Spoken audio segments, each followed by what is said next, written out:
have any problem apart from James Tompkins getting injured in the first half, up to them scoring the 2 goals quickly and swiftly. That made everybody a little depressed, of course, because we started off well, looked relatively comfortable.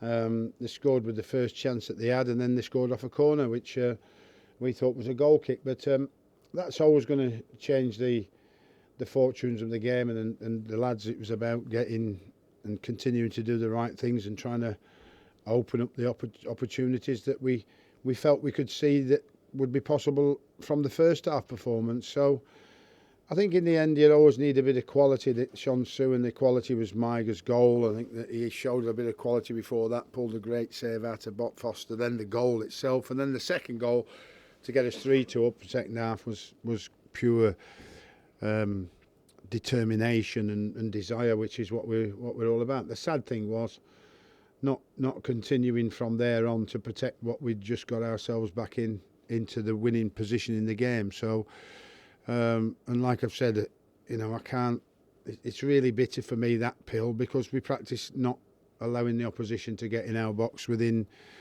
the space of 10 seconds. We have to try and push them into their half. We have to try and win the ball back as quickly as we can.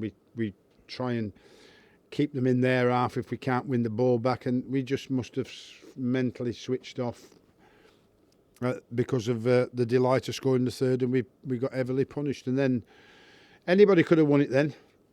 We both went for it. Fatigue kicks in because of 2 games in less than 48 hours, and I have to say it was a remarkable performance from our players, considering we've 4 full-backs playing across the back 4 today. And had we had a full back 4, never mind all the other injuries, I think had we had a full back 4 fit today, I think we'd have won.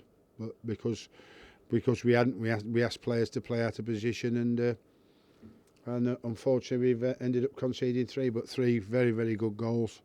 And lads are a little disappointed they haven't won, but a fantastic effort from all of them. So that really is what you're saying, is overall there was a case for the defence. You'd say there wasn't, given it up. I mean, both sides defended badly. Well, you try and defend with 2 full-backs playing centre-half. Yeah. But the fact of the matter is it's not their positions. I mean, it's not their positions, and you're playing against the Nelkas of this world, and people like Bruntig play both, so they're going to catch you out, aren't they? You try and defend a corner when I'm 6'1". Well, I wasn't. I was 6'3". So if Joey O'Brien were marking me, at 6 foot, or George McCarthy at 5'11", I'd be saying, "Get that ball in this box, son. I'm going to score today." You know what I mean? And I would, and that's where they got the second goal. So, at the end of the day, that's not really anybody's fault, because you're outpowered by the size of the opposition's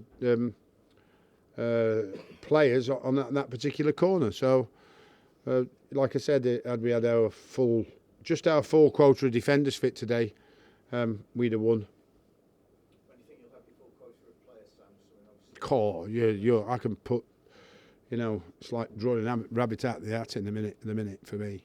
Every week goes by, and the long-term extent of these injuries are why we are at the minute, and there's no doubt about that. And we've got to get them all fit as quick as we can. It's been weeks and weeks and weeks, not just a couple of weeks here and a couple of weeks there, which we can all manage. In the season, it's been weeks and weeks and weeks and weeks for too many of our players, and that's why we're paying the price at the minute. We used to be great at keeping clean sheets. Now, because of our defensive problems, we're finding out to do that, and finally we've scored a 3 goals at home, and we haven't won the game. But that's no real fault of the players that played today.